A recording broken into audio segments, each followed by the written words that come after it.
ട്രംപിലേക്കും അമേരിക്കയിലേക്കുമാണ് ഇപ്പോൾ. അതുപോലെ നമുക്കറിയാം ഇറാനുമായിട്ടുള്ള യുദ്ധത്തിൽ വെടിനിർത്തൽ വന്നതിനെ തുടർന്ന് സമാധാന ചർച്ചകൾ പാകിസ്ഥാനിൽ നടക്കാനിരിക്കുകയാണ്. പക്ഷേ അതിൽ ഇറാൻ പ്രതിനിധികൾ നിലവിൽ വിട്ടു നിൽക്കുന്നു എന്നൊരു വാർത്ത വരുന്നുണ്ട്. കാരണം ലെബനാനെതിരെ ഇസ്രായേൽ നടത്തുന്ന ആക്രമണം കൂടിയിട്ടാണ്. അവർ ആക്രമണം കടുപ്പിച്ചുകൊണ്ടിരിക്കുകയാണ്. നെതന്യാഹു അതിൽ നിന്ന് പിൻവാങ്ങില്ല എന്ന് തന്നെയാണ് പറയുന്നത്. ഇതോടൊപ്പം തന്നെ മറ്റൊന്ന് കൂടിയിട്ടുണ്ട്. അത് വത്തിക്കാനുമായിട്ടുള്ള അമേരിക്കയുടെ ബന്ധം അത് ഉലച്ചിലാണെന്നുള്ള വാർത്തകൾ വരുന്നുണ്ട്. നേരത്തെ മാർപ്പാപ്പ ട്രംപിനെതിരെയും അല്ലെ ലോക സമാധാനത്തിനും വേണ്ടിയിട്ടും പറഞ്ഞ കാര്യങ്ങൾ, ട്രംപിൻ്റെ നയങ്ങൾക്കെതിരെ അടക്കം പറഞ്ഞത് മുൻനിർത്തിയിട്ട് വത്തിക്കാൻ പ്രതിനിധിയെ പെൻറ്റഗണിലേക്ക് വിളിക്കുകയും അവിടെ ശാസിക്കുകയും ചെയ്തു എന്നുള്ള റിപ്പോർട്ടുകൾ കൂടിയിട്ട് വന്നിട്ടുണ്ട്.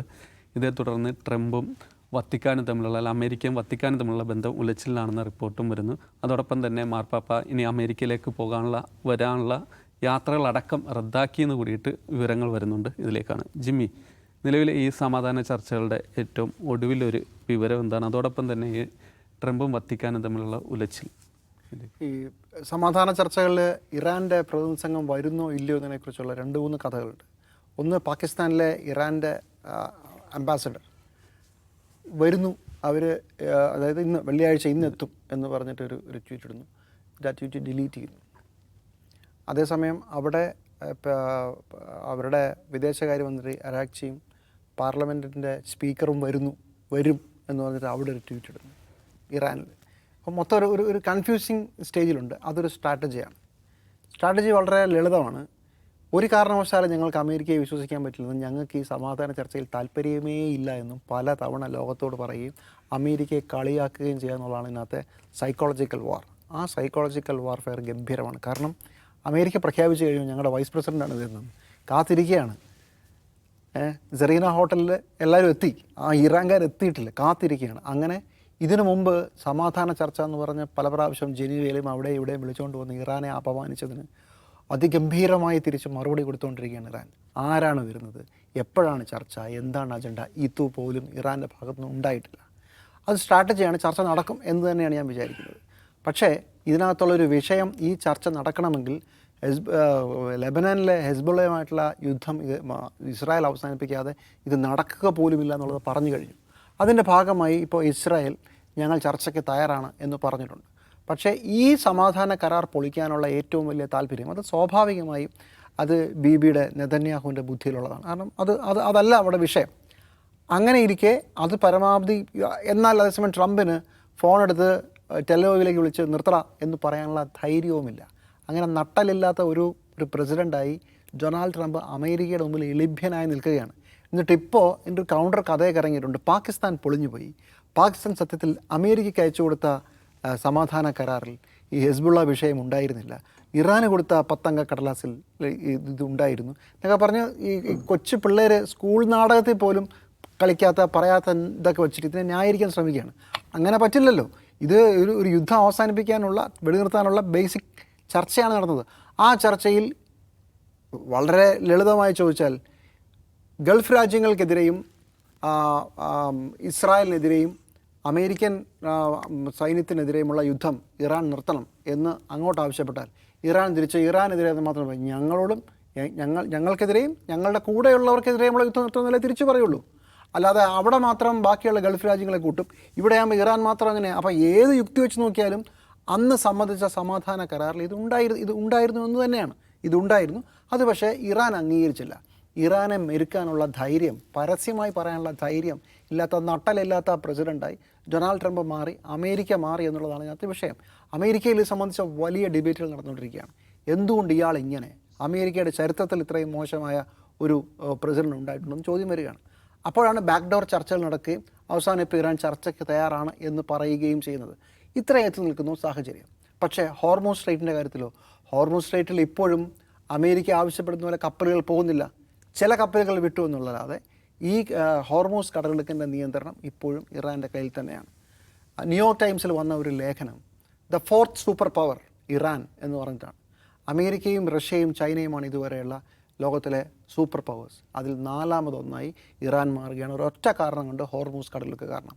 ഹോർമൂസ് കടലിടുക്കിൻ്റെ നിയന്ത്രണം താൽക്കാലത്തേക്കല്ല, സ്ഥിരമായി ഇറാൻ്റെ കയ്യിലായി പോകാനുള്ള എല്ലാ സാഹചര്യവും ഉണ്ടായിക്കഴിഞ്ഞു. അങ്ങനെ ഒരു ഹോർമൂസ് കടലിടുക്കിൻ്റെ പേരിൽ മാത്രം ഇറാൻ ഒരു ലോകശക്തിയായി മാറും. എന്തുകൊണ്ട്? 20 മുതൽ 30% വരെയുള്ള ലോകത്തിൻ്റെ ഊർജ്ജ ആവശ്യങ്ങൾ പോകുന്ന വഴിയാണ്. ആ വഴിയിലാണ് ഇറാൻ കൊണ്ടുവന്ന് കല്ലെടുത്ത് വെച്ചിരിക്കുന്നത്. അത് നിയന്ത്രണം ചിലപ്പം ഫ്രാൻസിൻ്റെ ഭരണ നേതൃത്വം ഇത് ഏതാണ്ട് അംഗീകരിച്ച മട്ടാണ്. ബൈ ഫോഴ്സ് നിങ്ങൾക്ക് ഹോർമൂസ് കടലുകൾ തുറക്കാനാവില്ല എന്നാണ് പറഞ്ഞിരിക്കുന്നത്. ബൈ ഫോഴ്സ് നിങ്ങൾക്ക് ചെയ്യാൻ പറ്റില്ല. അപ്പോൾ പിന്നെ ഇറാൻ കൂടെ അംഗീകരിച്ചിട്ട് വേണം എന്ന് പറയാണ്. എന്ന് വെച്ചാൽ ഇപ്പോഴാണോ അതോ ദീർഘകാലത്തേക്കാണോ? യൂറോപ്യൻ രാജ്യങ്ങളെല്ലാം തൽക്കാലത്തേക്ക് എങ്കിലും ഇറാൻ്റെ ഹോർമൂസ് കടലെടുക്കുന്ന പോലുള്ള അധീശത്വം അംഗീകരിക്കാൻ തയ്യാറാണെന്നാണ് പറയുന്നത്. ട്രംപിന് മുമ്പിൽ 2 ഓപ്ഷനേ ഉള്ളൂ. ഒന്നെങ്കിൽ ഹോർമൂസ് കടലെടുക്കേണ്ട കാര്യത്തിൽ സ്ഥിരമായി യുദ്ധം ചെയ്തുകൊണ്ടിരിക്കുക, അല്ലെങ്കിൽ നിങ്ങളുടെ പ്രശ്നമാണ് ഹോർമൂസ്, നേരത്തെ പറഞ്ഞില്ലേ ഒരു 4 ദിവസം മുമ്പുള്ള ട്വീറ്റ്, അതുപോലെ ഞങ്ങളില്ല എന്ന് പറഞ്ഞ് പിന്നോട്ട് മാറുക. ഇതിലേതെങ്കിലും ഒന്ന് ചെയ്തേ പറ്റൂ. ഇതെല്ലാം നടക്കണമെങ്കിൽ പാകിസ്ഥാനിലെ ഇസ്ലാമാബാദിലെ ചർച്ചയിൽ എന്തെങ്കിലും നടക്കണം. അത് നടക്കണമെങ്കിൽ ഇറാൻ്റെ ആളുകൾ വരണം. പക്ഷേ ഇറാൻ്റെ ആളുകൾ വരുമെങ്കിലും ഈ കഴിഞ്ഞ 12-14 മണിക്കൂർ അമേരിക്കയെ പുച്ഛിക്കുന്ന, അപമാനിക്കുന്ന ഒരു നിലപാട് ഇറാൻ എടുത്തു എന്നുള്ളതാണ് കാര്യം. ഇനി പോപ്പിൻ്റെ വിഷയത്തിലേക്ക് വന്നാൽ, പോപ്പിൻ്റെ ബൈറ്റ്, അത് മാധ്യമം കൊടുത്ത ബൈറ്റാണ്, അതിഗംഭീരമാണ്. അതായത് ഇറാൻ ജനതയെ തീർക്കുമെന്ന് പറഞ്ഞത് അൺഅക്സെപ്റ്റബിളാണ്. It's unacceptable. ഒന്ന്, ലോക നിയമങ്ങളുണ്ട്, അത് മാത്രമല്ല there is an ethical issue also എന്നാണ് പറയുന്നത്. ഈ യുദ്ധവുമായും ഈ പ്രശ്നവുമായി യാതൊരു ബന്ധവുമില്ലാത്ത കുട്ടികൾ, സ്ത്രീകൾ, പ്രായമായവർ ഇവരെല്ലാവരും അനുഭവിക്കണം എന്നാണോ പറയുന്നത്? എന്നിട്ട് പോപ്പ് ഒരു വരി കൂടി കൂട്ടി പറഞ്ഞു, നിങ്ങളുടെ ജനപ്രതിനിധികൾ വഴി ഈ യുദ്ധം നിർത്താൻ സമ്മർദ്ദം ചെലുത്തണം എന്ന് പറഞ്ഞാൽ ഇറാനെ അല്ല ഉദ്ദേശിച്ചത്, അമേരിക്ക എന്നുള്ള പോപ്പാണെന്നോട് ഓർക്കണം. അപ്പോൾ അമേരിക്കയിൽ ഉള്ള ജനപ്രതിനിധികൾ ട്രംപിനോട് പറയണം സർക്കാരിനെതിരെ നിലപാടെടുക്കണം എന്ന് ഒരു മാർപ്പാപ്പ പരസ്യമായി പറയുകയാണ്. ഈ അടുത്ത കാലത്തെങ്ങും വത്തിക്കാനിൽ നിന്ന് ഇതുപോലെ ശക്തമായൊരു സ്റ്റേറ്റ്മെൻറ്റ് ഉണ്ടായിട്ടില്ല എന്നുള്ളതാണ് വസ്തുത.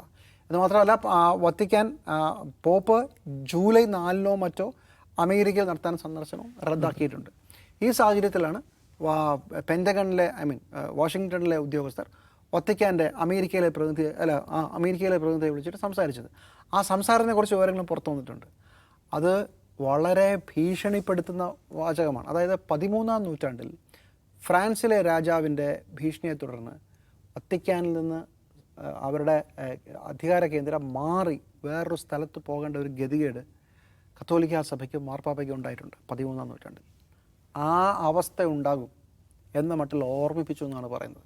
അപ്പോൾ എത്രത്തോളം അസ്വസ്ഥരാണ്, അതായത് ഒരു ഡിപ്ലോമസിയിൽ ഇങ്ങനെ ചെയ്യാറില്ല. പ്രത്യേകിച്ച് വത്തിക്കാൻ പോലെ വെസ്റ്റേൺ വേൾഡിൽ വളരെ ബഹുമാനിക്കപ്പെടുന്ന ഒരു സംവിധാനത്തോട്, രാജ്യമൊന്നുമല്ല, അതൊരു ഒരു അംഗീകാരമുള്ള ഒരു ഓർണമെൻ്റൽ സാധനമാണ്. പക്ഷേ അതിന് വലിയ വിലയാണ്. അവരോടിങ്ങനെ പറയാൻ സാധ്യതയില്ലാത്തതാണ്. അതുവരെ പറഞ്ഞിരിക്കുന്നു. അത്രയും ഡെസ്പറേറ്റാണ് അമേരിക്ക എന്നുള്ളതാണ്.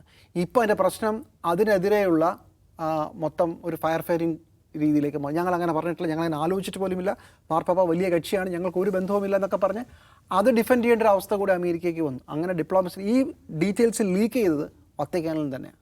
അമേരിക്കൻ സർക്കാർ, അമേരിക്കൻ ഉദ്യോഗസ്ഥർ ഞങ്ങളുടെ പ്രതിനിധിയെ വിളിച്ച് ഭീഷണിപ്പെടുത്തിയെന്നും ഇതായിരുന്നു ഭീഷണിയെന്നും പുറത്തു വന്നത് വത്തിക്കാനിൽ തന്നെയാണെന്നാണ് പറയപ്പെടുന്നത്.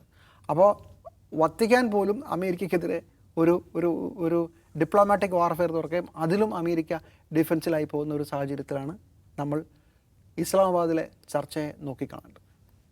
യെസ്, അജിംസ്, ഈ യുദ്ധം കഴിഞ്ഞ ശേഷം പലതരത്തിലുള്ള വിലയിരുത്തലുകൾ വരുന്നുണ്ട്. അതിലൊന്ന് ഇറാൻ വലിയൊരു ലോകശക്തിയായി മാറിയിരിക്കുന്നു എന്നുള്ളത്. മറ്റൊന്ന് അമേരിക്കൻ ആധുനികതയ്ക്ക് ഇറാൻ്റെ ഒരു നാഗരികതയ്ക്ക് മേൽ വിജയം നേടാൻ കഴിഞ്ഞിട്ടില്ല എന്ന തരത്തിലുള്ള നിരീക്ഷണങ്ങൾ കൂടിയിട്ട് വരുന്നുണ്ട്. എങ്ങനെയാണ് അതിനെ കാണുന്നത്? ഇതൊരു ക്ലാഷസ് ഓഫ് സിവിലൈസേഷൻസ് ആക്കി മാറ്റുകയാണ് ശരിക്കും അമേരിക്ക ചെയ്തത്. അമേരിക്കയല്ല ചെയ്യുന്നത്. അമേരിക്കയുടെ പെൻറ്റഗൺ ചീഫ് പീറ്റ് ഹെഗ്സെത്താണ് അതിൻ്റെ പ്രധാനപ്പെട്ട പ്രയോക്താവ് എന്ന് പറയുന്നത്. അപ്പോൾ നമ്മൾ ആലോചിക്കുമ്പോൾ ആരാണ് പീറ്റ് ഹെഗ്സെത്ത് എന്ന് നോക്കുമ്പോൾ US തന്നെ ഇപ്പോൾ ട്രംപിൻ്റെ 1-ാം ടൈമിൽ പോലും അതിന് മുമ്പുള്ള ഈ പെൻറ്റഗൺ മേധാവിമാരെ എടുത്തു കഴിഞ്ഞാൽ അവർക്കൊക്കെ ഒരു 4 സ്റ്റാർ ലേബലുള്ള ഒരു പട്ടാള ജനറലോ അല്ലെങ്കിൽ ഏതെങ്കിലും തരത്തിൽ രാഷ്ട്രീയമായി ബന്ധമുള്ള ആളുകളോ, ഒന്നുകിൽ ഒരു സെനറ്റ് അംഗമോ അല്ലെങ്കിൽ സെനറ്റിൻ്റെ ഏതെങ്കിലും സമിതിയുടെ അംഗമോ ഏതെങ്കിലും മിലിറ്ററി എസ്റ്റാബ്ലിഷ്മെൻറ്റിൻ്റെ ഭാഗമോ അല്ലെങ്കിൽ വിദേശകാര്യ വകുപ്പിലോ എവിടെയെങ്കിലുമൊക്കെ രാഷ്ട്രീയമായി ബന്ധമുള്ള ആളുകളെയാണ് പെൻറ്റഗൺ ചീഫ് ആക്കുക. അതിൻ്റെ കാരണം എന്താണെന്ന് വെച്ചാൽ അമേരിക്കയുടെ പ്രതിരോധ വകുപ്പ് എന്ന് പറയുന്നത് അത് ലോക സമാധാനത്തിന് തന്നെ ഇൻഫ്ലുവൻസ് ചെയ്യുന്ന ഒരു കാര്യമാണ്. ആ പ്രതിരോധ വകുപ്പിൻ്റെ മേധാവി എന്ന് പറയുന്നത് അമേരിക്കയുടെ മാത്രം പ്രതിരോധ വകുപ്പിൻ്റെ മേധാവിയല്ല, നാറ്റോയുമായിട്ട് അതിന് ബന്ധമുണ്ട്. നാറ്റോയുമായിട്ട് ബന്ധം എന്ന് പറഞ്ഞാൽ യൂറോപ്പുമായിട്ടുള്ള ബന്ധമാണ്. മറ്റ് ഏഷ്യൻ രാജ്യങ്ങൾ എല്ലാ രാജ്യങ്ങളുമായും ഒരു സഹവർത്തിത്വത്തിനും ഒരുപാട് ബന്ധങ്ങൾക്കും വില കൽപ്പിക്കേണ്ട ഒരാളാണ് അവിടെ ഇരിക്കേണ്ടത്. പീറ്റ് ഹെഗ്സെത്ത് ആരാണെന്ന് ചോദിച്ചാൽ അദ്ദേഹം ഒരു പട്ടാളക്കാരനാണ്. ഒരു കമാൻഡർ ലെവലിലൊക്കെ ഒരു പട്ടാളക്കാരനാണ്. അദ്ദേഹത്തിനൊരു യുദ്ധം കമാൻഡ് ചെയ്തുള്ള പരിചയമൊന്നുമില്ല, ഇൻഎക്സ്പീരിയൻസ് ഉണ്ട്. മറ്റൊന്ന് രാഷ്ട്രീയമായ അനുഭവ സമ്പത്തുമില്ല. പട്ടാളത്തിന് അദ്ദേഹം ഗൾഫ് യുദ്ധത്തിൽ അഫ്ഗാൻ ഇറാഖ് അധിനിവേശങ്ങളിൽ പങ്കെടുത്തിട്ടുണ്ട് എന്നുള്ളത് മാത്രമാണ് അദ്ദേഹത്തിൻ്റെ പ്രതിരോധ മേഖലയിൽ അദ്ദേഹത്തിൻ്റെ എക്സ്പീരിയൻസ് എന്ന് പറയുന്നത്. അദ്ദേഹം പട്ടാളത്തിൽ നിന്ന് വിരമിച്ചതിന് ശേഷം ഫോക്സ് ന്യൂസിലൊരു TV ഹോസ്റ്റായിരുന്നു കുറച്ചാൾ. എന്നിട്ട് നേരെ ട്രംപ് ഹാൻഡ് പിക്ക് ചെയ്യുകയാണ് ഇയാളെ പെൻറ്റഗൺ ചീഫായിട്ട്. അയാൾ മാഗ ക്യാമ്പിൽ വളരെ പ്രധാനപ്പെട്ട ഒരാളാണ്. ഈ നമ്മൾ ഞാനൊരു ട്രാൻസ്ലേറ്റ് ചെയ്യുകയാണെങ്കിൽ മലയാളത്തിൽ ട്രാൻസ്ലേറ്റ് ചെയ്യുകയാണ്. ഇപ്പോൾ മേജർ രവി ഇന്ത്യയുടെ പ്രതിരോധ വകുപ്പ് മന്ത്രിയാവുന്നതെന്ന് ആലോചിച്ച് നോക്കുക. ഞാൻ അദ്ദേഹത്തെ ചെറുതായി കാണുകയോ അല്ലെങ്കിൽ അദ്ദേഹം മോശമെന്ന് പറയുകയല്ല ചെയ്യുക, അതാണ് അവിടെ സംഭവിക്കുന്നത്. അപ്പോൾ അങ്ങനെ ഒരാൾ പെൻറ്റഗൺ ചീഫായിരുന്നുകൊണ്ട് അദ്ദേഹം ഒരു ഇവാഞ്ചലിക് ക്രിസ്ത്യനാണ്. അത് കുഴപ്പമൊന്നുമില്ല. അപ്പോൾ അമേരിക്ക എന്ന് പറയുന്ന ഒരു ഇവാഞ്ചലിക് രാജ്യം എന്ന് പറയാവുന്ന രാജ്യമാണ്, കത്തോലിക്ക രാജ്യമല്ല. പക്ഷേ വത്തിക്കാൻ വേറൊരു തരത്തിലുള്ള കൾച്ചറൽ ക്യാപിറ്റൽ ഉണ്ട്. അത് അതിൻ്റെ ഇതെന്ന് വെച്ചാൽ ഒന്ന് യൂറോപ്പിൻ്റെ ഒരു പൊളിറ്റിയെ ഇൻഫ്ലുവൻസ് ചെയ്യാൻ തക്ക സ്വാധീനം വത്തിക്കാനുണ്ട്. കത്തോലിക്ക സഭ മാത്രമല്ല, ഈ മൊത്തത്തിൽ യൂറോപ്പിൻ്റെ ഒരു പൊളിറ്റി അത് സ്വാധീനിക്കുന്നുണ്ട്. അപ്പോൾ ഇവിടെ നമ്മൾ ശ്രദ്ധിക്കേണ്ട ഒരു കാര്യം, ഒരു വശത്ത് ഒരു പ്രൊട്ടസ്റ്റൻ്റ് ഇവാഞ്ചലിക്കൽ രാജ്യമായ അമേരിക്കയിൽ ബൈബിൾ തൊട്ടാണല്ലോ പ്രസിഡന്റ് സത്യപ്രതിജ്ഞ ചെയ്യുന്നത്. അതിൻ്റെ പ്രതിരോധ സെക്രട്ടറി ഇറാൻ വാറിനെ ഒരു അർമഡഗോൺ ആയിട്ടൊക്കെയോ അല്ലെങ്കിൽ ഒരു എന്താ പറയുക ഒരു ക്രൂസൈഡായിട്ടൊക്കെയാണ് വ്യാഖ്യാനിക്കുന്നത്. അദ്ദേഹത്തിൻ്റെ വാക്കുകൾ ശ്രദ്ധിക്കുക, അദ്ദേഹത്തിൻ്റെ വാക്കുകൾ മുഴുവൻ അതാണ്. ഇതെന്തോ ഒരു രണ്ട് നാഗരികതകൾ തമ്മിലുള്ള യുദ്ധമായി മുമ്പത് ഉപയോഗിക്കപ്പെട്ടിട്ടുണ്ട്. എവിടെ? ഇറാഖ് അഫ്ഗാൻ അധിനിവേശങ്ങളിൽ അത്തരം നറേറ്റീവ്സ് ഉപയോഗിക്കപ്പെട്ടിട്ടുണ്ട്. പക്ഷേ ഇതങ്ങനെയല്ല.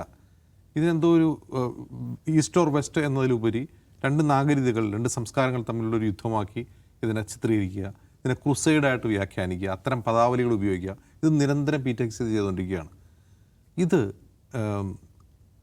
ഇത് അപകടപ്പെടുത്തുന്നത് വത്തിക്കാൻ്റെ ഒരു ഗുഡ് വില്ലിനെയാണ്. കാരണം വെച്ചാൽ ഇത് ക്രിസ്ത്യാനിറ്റിയുടെ പേരിലാണ് ഈ യുദ്ധം എന്ന് വരുന്നത്. അമേരിക്കയ്ക്ക് അത് പ്രശ്നമായിരിക്കില്ല, പക്ഷെ അത് ക്രിസ്ത്യാനിറ്റിയുടെ പേരിലൊരു യുദ്ധമാക്കി ഇതിനെ മാറ്റുന്നത് ആർക്കാണ് പ്രശ്നം? വത്തിക്കാനാണ് അതിൻ്റെ പ്രശ്നം.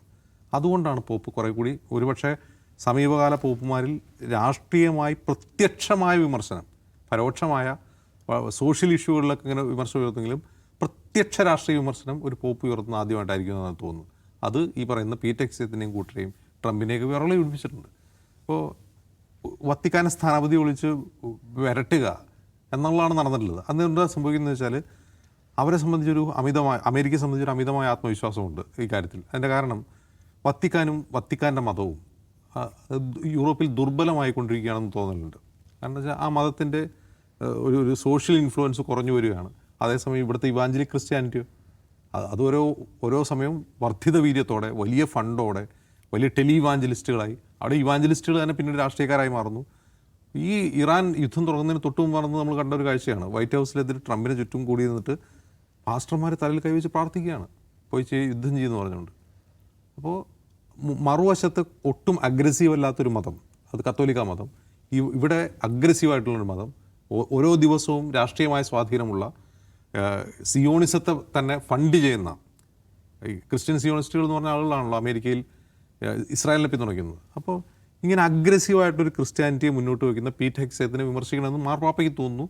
എന്നാൽ മാർപ്പാപ്പ അവിടെ അടങ്ങി നിൽക്ക് എന്ന് പറയാൻ തക്ക ശക്തി ഞങ്ങൾക്കുണ്ടെന്നുള്ള തെറ്റിദ്ധാരണയോ അമിത ആത്മവിശ്വാസമോ ഈ ഭാഗത്തും ഉണ്ടാകുന്നു. ഈ ഒരു ക്ലാഷാണ് നമ്മളിവിടെ കാണുന്നത്.